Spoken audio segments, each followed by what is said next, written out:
E aí, pessoal do Universo Antares, sejam bem-vindos de volta a mais um vídeo da nossa playlist onde eu analiso tudo que o H.P. Lovecraft escreveu. E no vídeo de hoje nós vamos analisar um conto muito interessante com o título de O Caos Rastejante. Ele foi escrito entre 1920 e 1921 em colaboração com a poetisa Winifred V. Jackson, eu acredito que esse seja o nome dela, e foi publicado em abril de 1921 na revista The United Cooperative. Qual que é o lance desse conto, né? Qual que é a história? Bom, antes cabe salientar que eu li ele nessa edição da Delphi Classics, tá? The Complete Works of H.P. Lovecraft, mas vocês podem achar facilmente na internet. E caso tenham dificuldade, pode deixar aqui no campo dos comentários que eu ajudo vocês. Mas vamos para a história do conto. O conto tem um narrador, que ele não é nomeado, ou seja, ele pode ser uma projeção ficcional do próprio narrador, também um personagem que não pode ser confiado. Por que eu digo isso, né? Porque ele alega, né, a história narrativa começa com um personagem que alega o uso de ópio. Então, o uso de ópio, a gente tem aqui claramente a crise do ópio sendo mencionada, né? Basicamente é uma quantidade exorbitante de ópio foi contrabandeada pelos chineses, e aí os caras meteram ópio e viciaram a galera toda, a rapaziada toda. Tanto na China teve esse problema, mas em outros países, como a própria Estados Unidos, Inglaterra, essa galera toda aí, né, Reino Unido. E aí o personagem principal, né, ele alega ter uma dor lancinante na cabeça, que ele não sabe o que é. E o médico não tem como resolver esse problema, então ele prescreve o uso de opioide para ele, de fato, conseguir suportar essa dor, e o cara fica viciado. Ele fica viciado ao ponto de que ele tem uma overdose de ópio, e numa dessas overdoses ele acaba tendo essa visão, né? Então, como é que é essa visão? Ele acorda entre aspas, e ele está numa espécie de praia, certo? Numa espécie de praia completamente desolada. E aí ele tem na verdade tem uma praia, e ele está num local, numa espécie de quarto, em que é muito oriental o quarto. Ele não chega a ser alienígena, mas ele tem diversos tapeçaria, móveis que remetem ao Oriente Médio, uma mistura do Oriente Médio com o chinês, assim, mas ao mesmo tempo alguns elementos da estrutura são semelhantes à forma inglesa de se construir, né, casas, da arquitetura bem gótica. Então ele fica meio confuso, ele acha um corredor próximo, vai em direção a ele, e tem tipo uma janela sobressalente ao fim desse corredor, e lá ele vê simplesmente o mar. Ele vê que ele está numa espécie de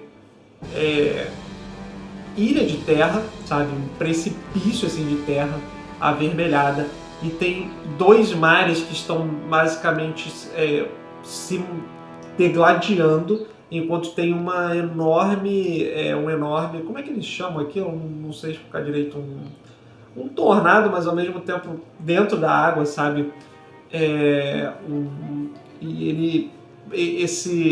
Essa tempestade, né, tá engolindo a terra aos poucos, e o personagem principal fica apavorado, sabe? Ele fica completamente apavorado, e ele sai dali, ele fecha a porta e tenta fugir. E aí ele dá, né, de cara com esse mar. Ele acha tem um caminho de areia que leva da casa para um lugar que ele não sabe o que é, mas ele acha que é um local tropical ou subtropical. Ele vai atravessando a mata, ele fica desesperado ao ouvir inclusive um som reverberando, né, quase como se fosse um cântico odioso, como se o mar estivesse ganhando vida, ou como se o mar estivesse aterrorizado com o que estava dentro dele. Isso é muito interessante de ver o Lovecraft com essas descrições. Ele atravessa essa vegetação até ele encontrar uma grande árvore, uma árvore assim, quase que celestial mesmo. E lá ele é recebido por uma criatura semideusa, provavelmente um fauno, assim, alguma coisa uma criança muito bela, muito bonita, com com um halo, né, de energia assim, angelical, e ele fala que agora eles precisam sair, eles precisam ir para outro lugar. Se eu não me engano é Citário, algum lugar que eles precisam ir.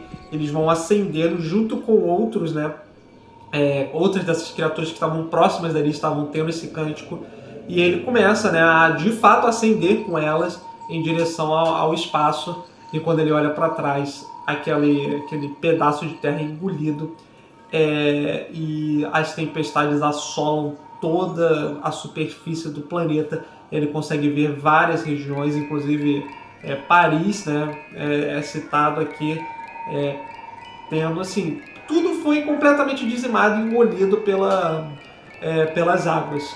E aí, de fato, é um caos, né, que vai se rastejando, digamos assim. E aí o conto termina com ele olha de volta, ele não consegue suportar essa curiosidade. E quando ele olha para os amigos dele, né, os entre aspas amigos, que falam sobre essas cidades além da Via Láctea, eles desapareceram. E aí ele entra em loucura e acorda, e o conto termina por aí, né? Ele fala de uma visão que ele teve, que ele não vai mencionar, a gente não sabe o que é, mas a gente sabe que não devemos usar drogas. Essa é a grande lição do conto, né? Apesar dele ter esse título, o Caos Rastejante, o Nyarlathotep, que esse é um dos apelidos do Nyarlathotep também, aqui ele não é mencionado. E eu acredito que isso tenha relação com o fato de que o Lovecraft estava trabalhando com essa poetisa, né? Então ela explorou outros caminhos que, ao meu ver, foram interessantes também. Mas e aí, o que vocês acharam? Gostaram? Então eu vejo vocês no próximo vídeo com mais uma análise de conto. Até lá!